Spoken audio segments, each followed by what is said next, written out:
Hello and good morning everyone. I welcome you all at Worst News Analysis. Today is 19 October 2023 and we are going to discuss important news and articles from The Hindu newspaper. So let's see what important news we got today to discuss. But before starting the video, for PDF join Telegram channel Worst News Analysis. Link आपको description box में provided है. Make sure video को last तक देखें so that सारी important news आपकी यहाँ पर कवर हो. तो चलिए स्टार्ट करते हैं और देखते हैं आज हमें क्या क्या डिस्कस करना है. Now first article, Israel and Hamas trade blame over hospital blast. अब आप सभी को यहाँ पर पता है, कल आप लोगों ने न्यूज़ में यहाँ पर पढ़ा होगा कि जो आपका गाज़ा में एक हॉस्पिटल था, वहाँ पे गाज़ा में जो हॉस्पिटल था वहाँ पे ब्लास्ट किया गया. अब इजराइल जो कह रहा है कि वो जो हमास है, जो हमास मिलिटेंट्स हैं, उन्होंने ये अटैक किया है और हमास मिलिटेंट्स ये कह रहे हैं कि इजराइल की तरफ से ये अटैक हुआ है. लेकिन यही बहुत ही मैसिव अटैक था जिसके कारण यहाँ पर हॉस्पिटल में आप सोच सकते हैं कि 500 से ज़्यादा लोगों की यहाँ पर क्या हो चुकी है, डेथ हो चुकी है. Okay, so Gaza struggle to save civilians as rage grows in West Asia. Biden arrives in Tel Aviv backs Israel's claim that rocket fired by Palestine militants. तो यहाँ पर इजराइल अपने आप को कैसे ये क्लेम कर रहा है कि जो रॉकेट फायर किया गया है वो पैलेस्टीनियन मिलिटेंट्स के द्वारा यहाँ पर किया गया है, इजराइल के द्वारा नहीं किया गया है. बट जो भी हो, जिसके द्वारा भी किया गया हो, यहाँ पर हमें जो सिविलियंस है इस वॉर के कारण, ये जो मतलब कि आपका वॉर चल रहा है इजराइल और हमास के बीच में, उसमें सबसे ज़्यादा जो उनको नुकसान हो रहा है, किसको हो रहा है? हमारे सिविलियंस को हो रहा है. ओके, इवन जो हमारे प्राइम मिनिस्टर नरेंद्र मोदी जी हैं, उन्होंने भी इसमें जो अटैक हुआ है इसमें अपना जो आउटरेज है उसको एक्सप्रेस यहाँ पर किया है. तो उन्होंने क्या कहा है? Prime minister Narendra Modi on Wednesday expressed outrage the hospital bombing in Gaza strip. Civilians casualty in the ongoing conflict are matter of serious and continuing concern. Those involve should be held responsible, he posted on X. So उन्होंने ये कहा कि जो भी इस मतलब कि आप कह सकते हैं अटैक के लिए रिस्पॉन्सिबल है, वो यहाँ पर क्या होना चाहिए? रिस्पॉन्सिबल होना चाहिए. ओके, चलिए इसमें तो अभी आपके लिए छोटी सी बस अपडेट थी और कुछ नहीं. यहाँ पर हमारे एग्जाम के हिसाब से कुछ भी इंपॉर्टेंट नहीं निकलता है. आगे बढ़ते हैं और हम देखते हैं पहले हमारे कुछ क्वेश्चंस, उसके बाद हम डिस्कस करेंगे हमारे एडिटोरियल्स. नाउ हमारा फर्स्ट क्वेश्चन है, the chairman of public sector bank are selected by. यहाँ पर हम किसकी बात कर रहे हैं? पब्लिक सेक्टर बैंक्स की. पब्लिक सेक्टर बैंक्स के जो चेयरमैन हैं वो किसके द्वारा सेलेक्ट किए जाते हैं? आपके पास ऑप्शन है. Option 1 banks board bureau, reserve Bank of India. Third one is union ministry and finance, union ministry of finance. Fourth is management of concern bank. तो ये कहा जा रहा है, हम किसकी बात कर रहे हैं यहाँ पर? Public sector banks. Public sector bank के जो चेयरमैन हैं वो किसके द्वारा यहाँ पर सेलेक्ट होते हैं? आपको इसमें से कौन सा आपका राइट ऑप्शन है? You have to comment in, आपको ये कमेंट सेक्शन में कमेंट करके बताना है. नेक्स्ट क्वेश्चन की तरफ मूव करते हैं. हमारा नेक्स्ट क्वेश्चन है, कंसिडर द फॉलोइंग स्टेटमेंट्स. देखिए, आप लोगों को यहाँ पर इलेक्शन कमीशन ऑफ इंडिया के बारे में पता होगा, हमने कई बार इससे रिलेटेड यहाँ पर आर्टिकल्स भी डिस्कस किए हैं. उसी से रिलेटेड ये क्वेश्चन है. क्वेश्चन यहाँ पर क्या कह रहा है? The Election Commission of India is a 5 member body. यहाँ पर ये कहा जा रहा है कि जो इंडिया का इलेक्शन कमीशन है वो कितने मेंबर बॉडी है? 5 member. There are only 5 members in the Election Commission of India. तो क्या ये स्टेटमेंट आपकी करेक्ट है या इनकरेक्ट, या आप लोगों को बताना है. Now second statement is saying the Union ministry of home Affairs decide the election schedule for the conduct of both general elections and by elections. तो यहाँ पर क्या कहा जा रहा है? आप क्वेश्चन ये स्टेटमेंट को ध्यान से पढ़ेंगे. Union ministry of home Affairs decide the election. क्या कह रहे हैं कि जो यूनियन मिनिस्ट्री होती है हमारी होम अफेयर्स की, वो इलेक्शन का जो स्केड्यूल होता है, कब इलेक्शन यहाँ पर कंडक्ट करवाने हैं, जनरल इलेक्शन बाय इलेक्शंस, ये सारा कौन डिसाइड करता है? हमारी यूनियन ऑफ होम, जो आपकी union ministry of home affairs होती है वो डिसाइड करती है. तो क्या ये स्टेटमेंट आपकी करेक्ट है? थर्ड स्टेटमेंट क्या है? Election Commission resolve the disputes rating the splits merges of recognised political parties. Like यहाँ पर कोई भी पॉलिटिकल पार्टी है, यहाँ पर स्प्लिट होता है या फिर कोई मर्ज होता है, कोई 2 पॉलिटिकल पार्टीज आपस में मर्ज करना चाहती हैं, या फिर कोई भी इससे रिलेटेड यहाँ पर कोई डिस्प्यूट होता है, तो उसको रिजॉल्व कौन करता है? Election Commission of India. तो इसमें से आपकी कितनी स्टेटमेंट करेक्ट है, कितनी इनकरेक्ट, या आप लोग कॉमेंट सेक्शन में कॉमेंट करके बताएंगे. वीडियो के एंड में आप लोगों को इन क्वेश्चंस के आंसर दिए जाएंगे. ओके, चलिए आगे बढ़ते हैं और हम देखते हैं हमारा नेक्स्ट आर्टिकल आज का. तो पहला आर्टिकल है the explosion of digital uncertainty. अब देखिए, हम यहाँ पर जो आपका आर्टिफिशियल इंटेलिजेंस है, AI, ये आर्टिकल कई बार आ चुका है।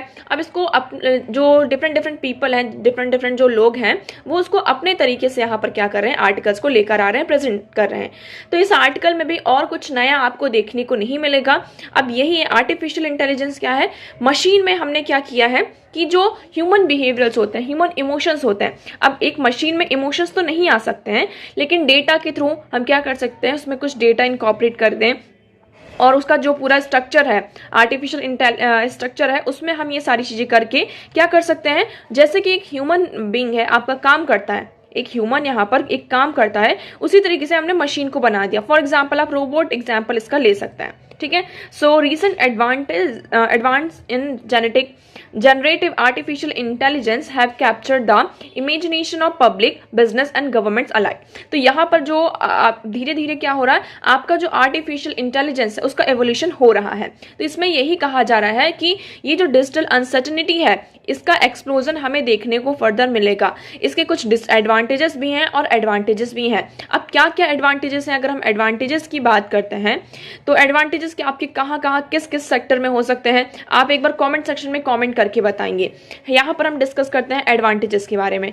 आपका एजुकेशन सेक्टर में इसका एडवांटेज देखने को मिल सकता है, हेल्थ सेक्टर में हमें इसका एडवांसमेंट देखने को मिल सकता है। ओके, हम बात करते हैं गवर्नेंस की, गवर्नेंस में इसका हमें एडवांसमेंट देखने को मिल सकता है। मतलब कि हर एक स्फीयर में आप देखेंगे आज के टाइम पर हम क्या कर सकते हैं, आर्टिफिशियल इंटेलिजेंस का यूज कर सकते हैं। बट जैसे कि हमें पता है कि एक कॉइन में आपके दो पहलू होते हैं, है ना, एक हेड होता है आपका, एक टेल होता है। तो जिस तरीके से एडवांटेजेस होते हैं उसी तरीके से इसमें कुछ डिसएडवांटेजेस भी होंगे, है ना। डिसएडवांटेजेस का आप बताएंगे यहाँ पर क्या, सबसे बड़ा जो आपका मिस इन्फॉर्मेशन, क्या है आपका मिस इन्फॉर्मेशन स्प्रेड होगी। दूसरे यहाँ पे जो हम डीप फेक्स की बात करते हैं, deep fakes, okay, so deep fakes आ जाता है आपका। यहाँ पर जो साइबर क्राइम की जो केसेस हैं ये होगा, यहाँ पर जो सिक्योरिटी है उसमें हमारा थ्रेट होगा, प्राइवेसी यहाँ पर थ्रेट होगी। तो ये कुछ डिसएडवांटेजेस भी इसमें साथ में आ जाते हैं। तो इस आर्टिकल में देखिए इतना ज़्यादा आपको इन्वॉल्व होने की ज़रूरत नहीं है, इसमें पूरा यही कहा गया कि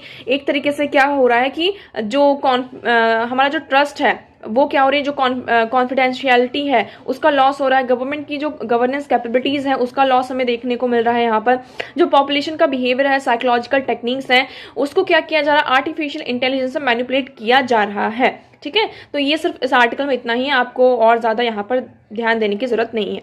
नेक्स्ट हम मूव करते हैं फियर फैक्टर।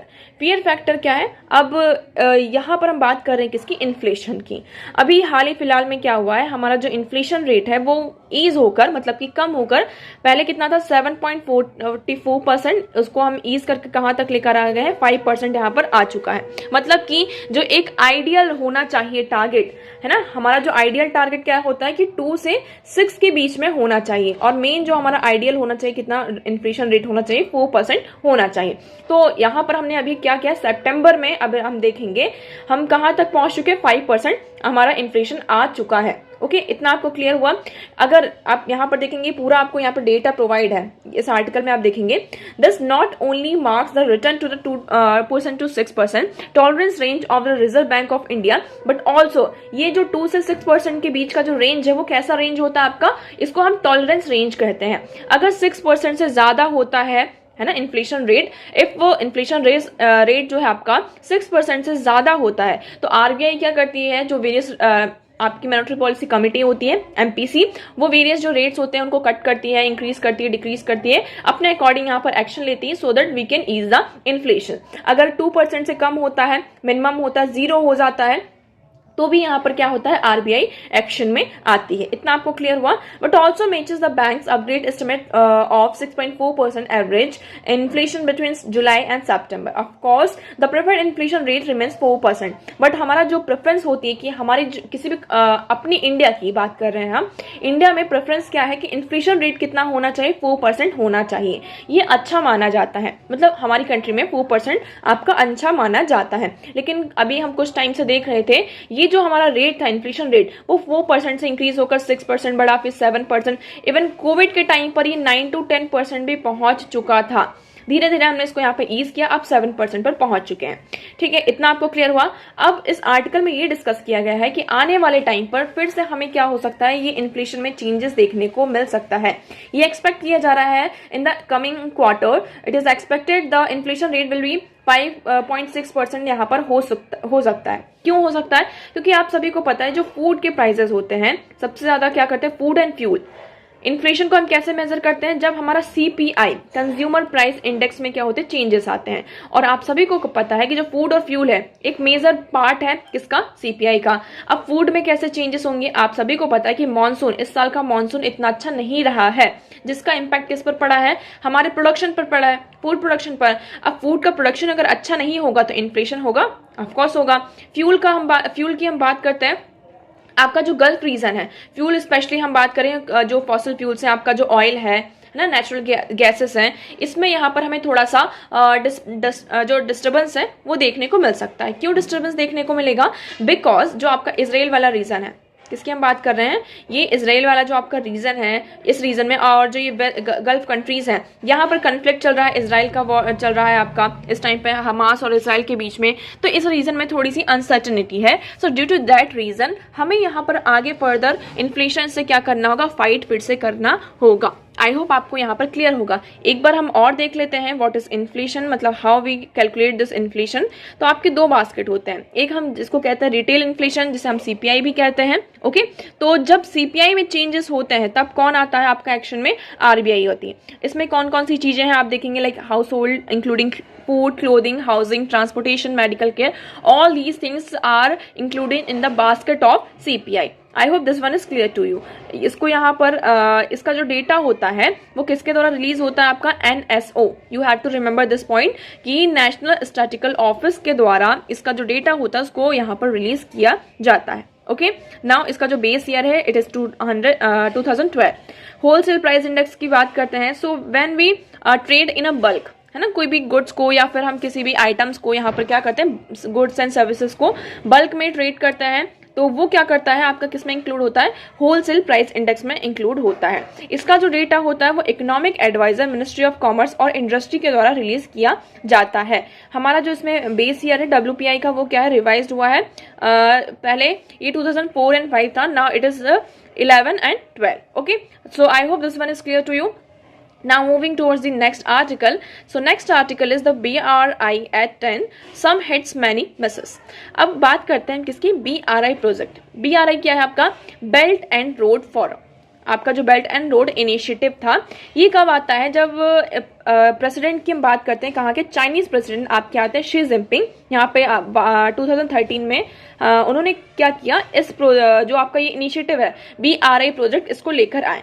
उनका मेन मोटिव ये था कि अगर हम बात करते हैं चाइना की, चाइना यहाँ पर बहुत ज़्यादा ही प्रोडक्शन करता है और ट्रेड करता है। सभी को ये चीज़ पता है, कोई भी इससे डिनाई नहीं कर सकता है कि चाइना में ह्यूज लेवल में प्रोडक्शन होता है और उसका ट्रेड भी होता है। इवन आप किसी भी कंट्री में जाएंगे वहां पर आपको चाइना के प्रोडक्ट जरूर देखने को मिलेंगे। ये बात क्लियर हुई। लेकिन जो चाइना में ये प्रोडक्शन हो रहा है उसका ट्रेड कैसे होता है, उसके लिए एक रूट है जिसको हम कहते हैं मलक्का रूट, है ना, जो उनका मलक्का वाला जो रूट है वहां से मेनली इनका ट्रेड होता है। लेकिन वो जो रीजन है वहां पर कभी भी ऐसा हो सकता है, कोई भी जो पार्टी है वो चाइना से यहाँ पर खुश नहीं है तो वहां पर ब्लॉकेड लग सकती है। और अगर वहां पर ब्लॉकेड लगता है, कुछ भी ऐसी चीजें होती हैं, तो इसका जो लार्जर इम्पैक्ट है वो किस पर होगा, आपका चाइना पर होगा। तो इसी सारी चीजों को ध्यान में रखते हुए, इन सारी बातों को ध्यान में रखते हुए चाइनीज प्रेसिडेंट जो आपके शी जिनपिंग थे वो क्या करते हैं, एक इनिशिएटिव लेकर आते हैं जिस इनिशिएटिव का नाम होता है बेल्ट एंड रोड इनिशिएटिव। ये आपका 2013 में आता है। इतना आपको क्लियर हुआ? Okay, now moving towards the next point. यहाँ पर फिर फर्दर क्या होता है, इस प्रोजेक्ट का मेन मोटिव क्या होता है। मेन मोटिव इसका यहाँ पर दो चीजें होती हैं। हमारे वर्ल्ड में अगर मतलब वर्ल्ड की हम बात करते हैं, वर्ल्ड में आज के टाइम पर भी इवन हम देखें बहुत सारे ऐसे कंट्रीज हैं जहां पर जो है आपकी कैसी लीस्ट डेवलप्ड कंट्रीज हैं या फिर आपकी डेवलप्ड कंट्रीज हैं, वो यहाँ पर डेवलपमेंट करना चाहती हैं, बट उनके पास क्या है, फंड नहीं है, इतने ज्यादा पैसे नहीं हैं कि वो क्या कर सके, इंफ्रास्ट्रक्चर क्रिएट कर सके। इस प्रोजेक्ट के थ्रू चाइना आता है, वो कहता है कि ठीक है हम क्या करते हैं, आप ये एक तो हम ट्रेड रूट बनाएंगे, पहला तो आपका क्या हुआ, ट्रेड रूट हुआ। दूसरा यहाँ पर हम क्या करेंगे, आपके रीजन में यहाँ पर इंफ्रास्ट्रक्चर को क्रिएट करेंगे, तो इससे क्या होगा, आप भी फ्लोरिस्ट होंगे, आपकी कंट्री में इंफ्रास्ट्रक्चर क्रिएट होगा और उसके साथ साथ हमारा ट्रेड भी यहाँ पर इंक्रीज होगा। ये सारी चीजें हुई, तो मतलब कहाँ पर आपका इंफ्रास्ट्रक्चर आपकी कंट्री में होगा, मतलब कि फायदा किसको दिखाई दे रहा है, यहाँ पर दूसरी कंट्री को ही दिखाई दे रहा है। लेकिन जो उसका मेन फायदा है, मेन प्रॉफिट है, वो किसको मिल रहा है, चाइना को मिल रहा है। ओके, क्योंकि अभी आप इसमें देखेंगे जो रियलिटी है इस प्रोजेक्ट की, वो आपको समझ में आएगी। सो पहले हम इस प्रोजेक्ट की हम बात करते हैं कि यहाँ पर ये कहा था कि बेल्ट एंड रोड इनिशिएटिव अ की pillar of global community of shared future revealed that over 200 BRI cooperation pacts had been linked with over 150 nations। यहाँ पर टोटल 200 BRI के cooperation pacts हैं, उसमें 150 nations ने क्या किया, अपने आप को लिंक किया है। You have to remember this, India is not a part of this project, India इस प्रोजेक्ट का पार्ट नहीं है। Okay, so the document also stated that total two-way investment between China and partner countries from 13 to 22 touched $300 billion। अब तक ये कहा जा रहा है 2013 से 2022 तक का अगर आप डेटा देखेंगे, इन्वेस्टमेंट देखेंगे, टू वेज इन्वेस्टमेंट, तो कितना इन्वेस्टमेंट हो चुका है, $380 बिलियन का यहाँ पर इन्वेस्टमेंट हो चुका है। तो इट मींस आप यहाँ पर देख सकते हैं कि जो BRI है वो कितना मैसिव यहाँ पर इनिशिएटिव लिया गया है। ठीक है, इवन वर्ल्ड बैंक के अकॉर्डिंग यहाँ पर ये कहा जा रहा है कि एक रिपोर्ट आई है, आप रिपोर्ट की हम बात कर लेते हैं, बहुत यहाँ पर वेरियस रिपोर्ट्स आती रहती हैं कि still at present time 675 million जो लोग हैं उनके पास इलेक्ट्रिसिटी नहीं है। Okay, around 2.3 billion lake portable water, उन लोगों के पास 2.3 बिलियन पीपल जो है उनके पास पानी नहीं है। 450 मिलियन जो लाइफ्स हैं उनके पास ब्रॉडबैंड सिग्नल नहीं है। तो चाइना ने क्या किया है इस प्रोजेक्ट के थ्रू, जो BRI प्रोजेक्ट है, इसमें सिर्फ वो BRI में मेनली उनका मोटिव ये था कि हम रेल बनाएंगे, यहाँ पर एयरपोर्ट्स डेवलप करेंगे, रेलवे बनाएंगे, रोड बनाएंगे। ओके, उसके साथ साथ यहाँ पर ये जो सर्विसेज है, इलेक्ट्रिसिटी का है, जो वाटर है, ब्रॉडबैंड सिग्नल्स हैं, ये सारे जो चीजें हैं उसको भी यहाँ पर कवर किया गया है इस प्रोजेक्ट के अंदर। तो ये थोड़ा हमें अच्छा लगा कि अगर हमारी कंट्री में ऐसी चीजें हो रही है तो हम इस चीज में ऑफकोर्स इंक्लूड होना चाहेंगे। ठीक है, ये हुआ। अब पहले हम इसका थोड़ा सा क्या देख लेते हैं, मैप देख लेते हैं, आपको थोड़ा क्लियर होगा। अभी तक जो हम किसकी बात कर रहे हैं, यहाँ पर ये जो रीजन है, यहाँ से ज्यादातर जो ट्रेड होता है चाइना का ये वाले रूट से होता है। ये वाला जो आपको रूट दिख रहा है ना, ये मलक्का स्ट्रेट्स वाला रूट, यहाँ से होता है। लेकिन ये कहा जा रहा है कि अगर इस रीजन में कभी ब्लॉकेट लग गया कुछ भी, तो अब चाइना क्या कर रहा है, यहाँ से ये जो बेल्ट एंड रोड इनिशिएटिव है, यहाँ से हम सिल्क रोड इकोनॉमिक बेल्ट की बात करते हैं और मैरीटाइम सिल्क रोड इनिशिएटिव, तो यहाँ से क्या कर रहा है, वेरियस इंफ्रास्ट्रक्चर जो प्रोजेक्ट्स है उसको बिल्ड करने की बात की जा रही है। आपका पहला और भी हम देख लेते हैं, जैसे कि मेनली जो है यहाँ पर New Silk Road initiative belt है, जिसमें जो इन्वेस्टमेंट हब है नॉर्थ चाइना की तरफ से हम देखेंगे। It compasses trade and investment hub to north of China by reaching out Eurasia including link via Myanmar to India. तो यहाँ पर म्यांमार से इंडिया, ये जो आपका मैरीटाइम सिल्क है, सो म्यांमार से यहाँ पे इंडिया से बढ़ते बढ़ते हम यहाँ पर इस रीजन में क्या होंगे, पहुंचेंगे। क्योंकि चाइना को क्या करना है, यहाँ पर भी ट्रेड करना है, इस रीजन में भी ट्रेड करना है, हर जगह उसको इन्वॉल्व होना है, तो उसके लिए यहाँ पर उसको रूट भी चाहिए ना, तभी तो वो क्या होगा, एंगेज हो पाएगा। मैरीटाइम सिल्क रोड की बात करते हैं तो South China Sea going towards the Indo China, South East Asia and then around the Indian Ocean, the reaching Africa and Europe. Okay, फिर यहाँ पर आपका एक सीपेक आता है जिसका सबसे ज्यादा जो विरोध करता है ना, कौन सबसे ज्यादा अगेंस्ट में आपका, यहाँ पर इंडिया में। क्यों है वो CPEC, China Pakistan economic corridor. अगर आप ये मैप देखेंगे, ये यहाँ पर आपका आ जाता है चाइना, मतलब कि POK जो आपका पाकिस्तान ऑक्यूपाइड कश्मीर, तो वहीं से क्या होता है, ये प्रोजेक्ट निकलता है सीपेक, जहां पे कंस्ट्रक्शन हो रहा है। इसलिए इंडिया क्या करता है, इसका बहुत ही ज्यादा विरोध करता है। आई होप इतना आपको यहाँ पर क्लियर होगा। तो इस प्रोजेक्ट की अगर हम बात करते हैं, ये आपका 2013 में आता है। इसमें 5 काइंड की एक्टिविटीज है, like policy coordination, trade promotion, physical connectivity, रैम्बनी, internationalisation, okay, people to people contacts भी यहाँ पर किए जाएंगे। So the initiative envision the China investment of over $1 trillion in partner countries by 2025। तो इसमें ऐसा नहीं है, यहाँ पर क्या होगा, जो पूरा जो फायदा हो रहा है किसको हो रहा है, total more than 60 countries have now joined BRI agreement with China with infrastructure project under the initiative being planned और under construction in Asia, Africa, Europe, Latin America. तो अब तक यहाँ पर 60 कंट्रीज ने क्या किया है, इस एग्रीमेंट को ज्वाइन किया है। ये आपको यहाँ पर याद रखना है थोड़ा। अब इसकी रियलिटी की बात करते हैं। तो इसमें जैसे कि हमको अभी तक हमने अच्छी बातें करी, अब इसकी जो रियलिटी है उसमें देखेंगे। एक रिपोर्ट आई है ISEAS यूसुफ इशाक इंस्टीट्यूट की, जिन्होंने ये हाईलाइट किया है इस सर्वे में कि इन प्रोजेक्ट्स के कारण क्या हो रहा है, बहुत ज़्यादा इकोलॉजिकल डैमेज हो रहा है, पीपल्स का यहाँ पर क्या हो रहा है, आपका डिस्प्लेसमेंट हो रहा है, जो पे आउट से बहुत उसमें डिस्प्यूट्स हमें देखने को मिल रहे हैं, लेबर अनरेस्ट यहाँ पर हमें देखने को मिल रहे हैं। तो ये फाइंडिंग्स, ये जो स्टडी है वो इंडोनेशिया की स्टडी के द्वारा हमें पता चला है। नेक्स्ट है आपका यहाँ पे लाओस की बात करते हैं। उन्होंने इस रिपोर्ट में बताया कि बहुत ज़्यादा यहाँ पर क्या हो रहा है, हाई एंड ड्राई जो हो रहा है, लेक ऑफ कंपनसेशन यहाँ पर नहीं हो रहा है। जो मेकोंग रिवर है, यहाँ पर एक डैम प्रोजेक्ट था, impressive dam project Mekong river पर, लेकिन अभी हमें क्या देखने को मिल रहे हैं, यहाँ पर हम इस चीज़ों को हाइड नहीं कर सकते कि वो रिवर में अब क्या हो रहा है, हमें सूखा दिखाई दे रहा है। ठीक है, नेक्स्ट हम बात करते हैं चाइना पाकिस्तान इकोनॉमिक कॉरिडोर की, है ना। तो इसमें भी जैसे कि चाइना यहाँ पर और पाकिस्तान अपने रिलेशन को कैसे बताते हैं कि ये दोनों नेशन का रिलेशनशिप कैसे है, deeper than ocean, sweeter than honey and higher than the Himalayas. Yet Pakistani legislative reports unearthed that while China concern 91% of Gwadar port revenue. यहाँ पर चाइना का जो कंसर्न है कि जो आपका ग्वादर पोर्ट रेवेन्यू है वो कितना है, 91% यहाँ पर है। पाकिस्तान इसको पॉकेट कर रहा है 9%। तो एक तरीके से इस प्रोजेक्ट के थ्रू चाइना क्या कर रहा है, बहुत सारी कंट्रीज को डेट ट्रैप में आपका क्या कर रहा है, फंसा रहा है। यहाँ पर क्या कर रहा है, डेट में ट्रैप कर रहा है। मतलब वो कहते हैं कि अगर आपके पास पैसे नहीं हैं अभी इस कंस्ट्रक्शन के इंफ्रास्ट्रक्चर के लिए, तो आप क्या करिए, हमसे भी पैसे ले लीजिए और जब आपके पास पैसे आएंगे आप वापस कर देना। तब तक का हम क्या करेंगे, तो आप अपना कोई भी जो एरिया है, कोई भी जो कंट्री का पार्ट है वो लीज में रख दीजिए। तो इस तरीके से यहाँ पर ये चीजें चल रही हैं। ओके, तो आई होप आपको यहाँ पर समझ में आया होगा। अब ग्लोबल अल्टरनेटिव्स की बात करते हैं कि यहाँ पर ग्लोबल, ठीक है, चाइना का ये प्रोजेक्ट है, तो क्या जो वर्ल्ड में और दूसरे नेशंस हैं वो बैठकर इसको देख रहे हैं, तो ऐसा बिल्कुल भी नहीं है।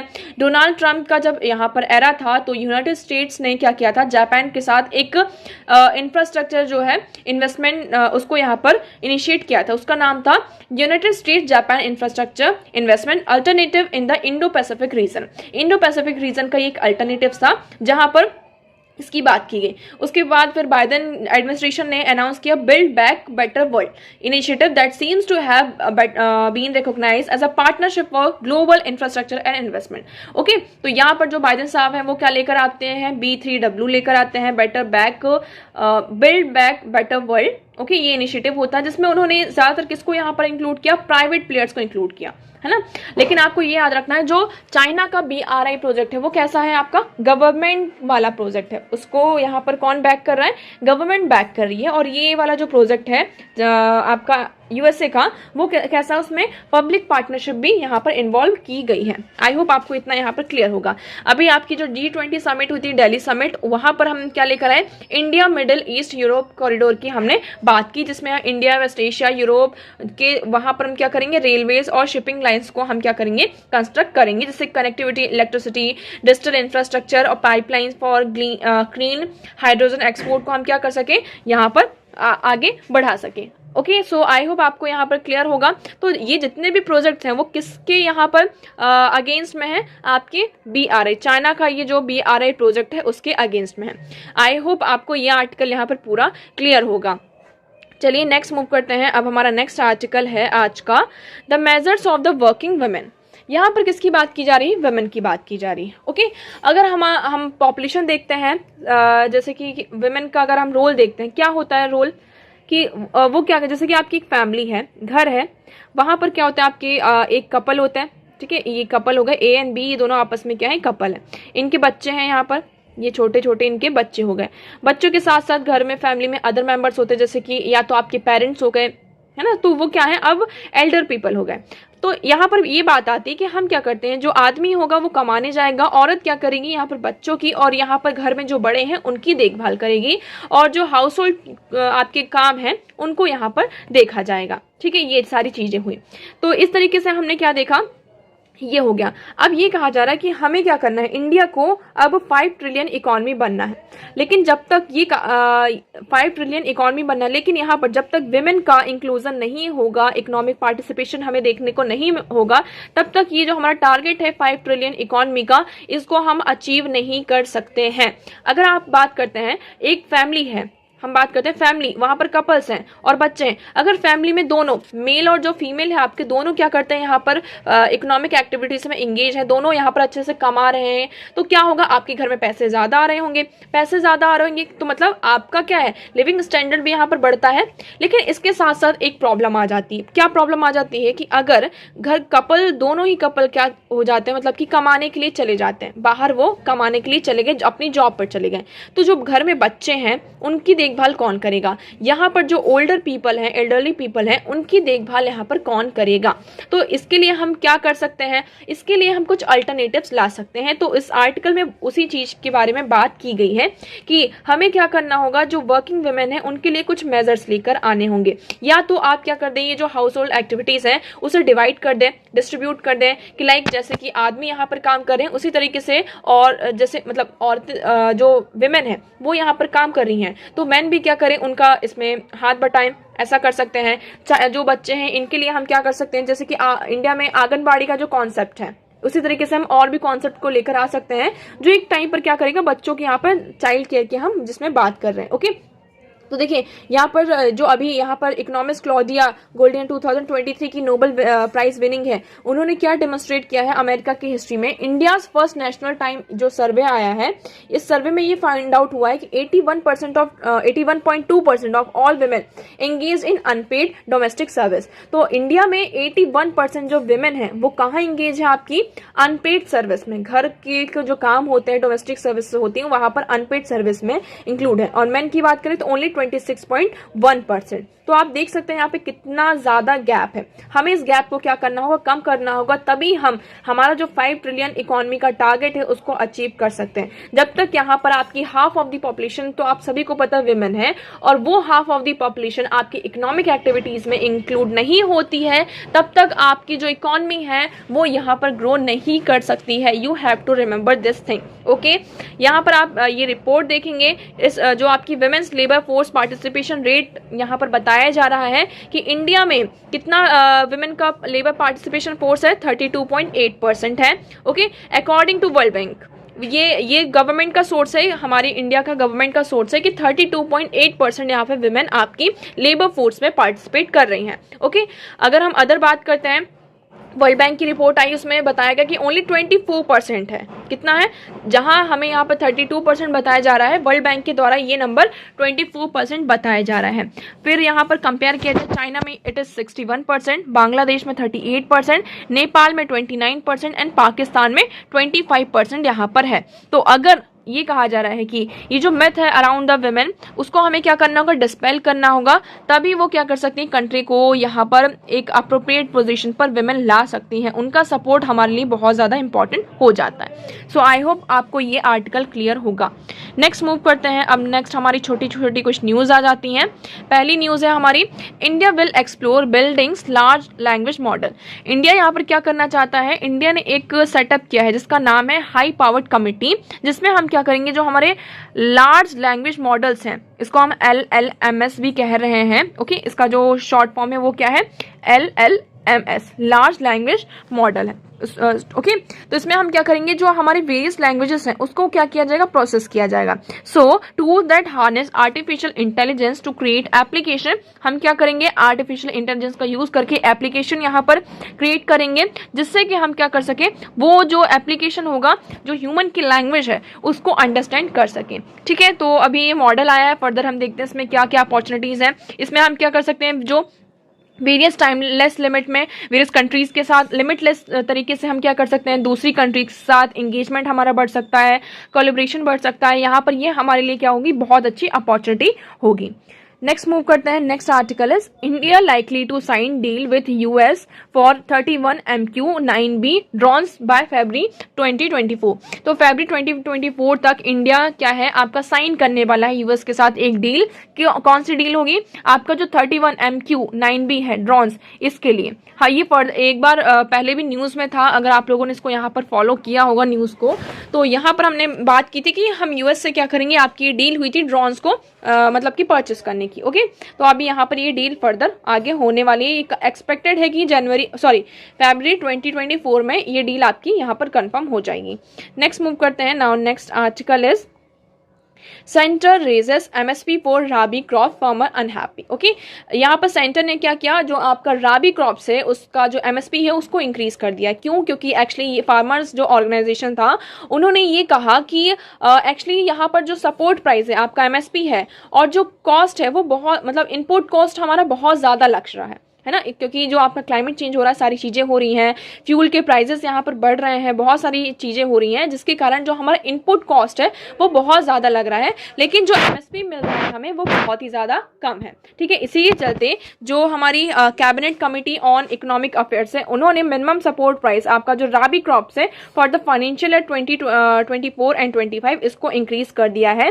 So major rabi crops is 150 पर kilometre quintal and the new price अब कितना हो चुका है यहाँ पर विल बी 2275 रुपीज। सो यहाँ पर ये जो है यहाँ पर जो मतलब आपका एमएसपी उसको इंक्रीज किया गया। ठीक है, तो यहाँ पर न्यूज़ और आर्टिकल्स तो खत्म होते हैं। अब हम डिस्कस कर लेते हैं हमारे क्वेश्चन। तो आज का हमारा पहला क्वेश्चन था the chairman of public sector banks are selected by. So your correct answer is option A, bank board bureau. Banks board bureau के द्वारा यहाँ पर पब्लिक सेक्टर चेयरमैन को पब्लिक सेक्टर बैंक के चेयरमैन को सेलेक्ट किया जाता है।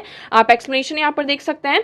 सो banks board bureau is a government body. ये क्या है? गवर्नमेंट बॉडी है। इसको 2016 में सेटअप किया गया था to improve the governance of public sector banks. यहाँ पर जो आपके पब्लिक सेक्टर बैंक्स है उनको इम्प्रूव मतलब उनका जो गवर्नेंस है उसको इम्प्रूव करने के लिए यहाँ पर इस गवर्नमेंट बॉडी को सेटअप किया गया था। ओके, तो यहाँ पर इनके द्वारा क्या किया जाता है, आपका रिकमेंडेशंस होती हैं, फिर पब्लिक सेक्टर बैंक के जो चेयरमैन होते हैं उनको सेलेक्ट किया जाता है। सेकंड क्वेश्चन की बात करते हैं। तो देखिए, ये जो हमारा election Commission of India is a 5 member body, ये आपका इनकरेक्ट हो जाता है। सेकंड ऑप्शन की बात करते हैं तो यूनियन मिनिस्ट्री नहीं, हमारा जो इलेक्शन कमीशन ऑफ इंडिया होता है वो यहाँ पर कब आपके इलेक्शन होते हैं, कब इलेक्शन नहीं होने हैं, उसका स्केड्यूल, इलेक्शन जो स्केड्यूल होता है वो डिसाइड करता है, ना कि union ministry of home affairs. तो this statement is also incorrect. Now third statement आपकी यहाँ पर करेक्ट हो जाती है। यहाँ पर आपका राइट ऑप्शन ऑप्शन 3। आप एक्सप्लेनेशन देख सकते हैं यहाँ पर कि the Election Commission of India कैसे एक ऑटोनॉमस कॉन्स्टिट्यूशनल बॉडी है responsible for administrating union and state election processes in India. Okay, तो ये क्या है आपकी एक कॉन्स्टिट्यूशनल बॉडी है, तो आपको यहाँ पर ये याद रखना है। ओके, सो आई होप आपको यहाँ पर ये क्लियर होगा, दोनों क्वेश्चन यहाँ पर क्लियर होंगे। तो आज के लिए इतना ही, जितने भी न्यूज़ और आर्टिकल्स हैं हमने सारी चीज़ों को डिस्कस किया। आई होप आपको सारी चीज़ें यहाँ पर क्लियर होंगी। But you have any doubt so you can ask in comment section. Comment section में आप पूछ सकते हैं। वीडियो कैसा लगा कमेंट सेक्शन में कमेंट करके ज़रूर बताइएगा। अगर वीडियो पसंद आया हो तो वीडियो को लाइक करना, चैनल को सब्सक्राइब एंड शेयर करना ना भूलें। सो आज के लिए इतना ही। Thank you so much for discussion.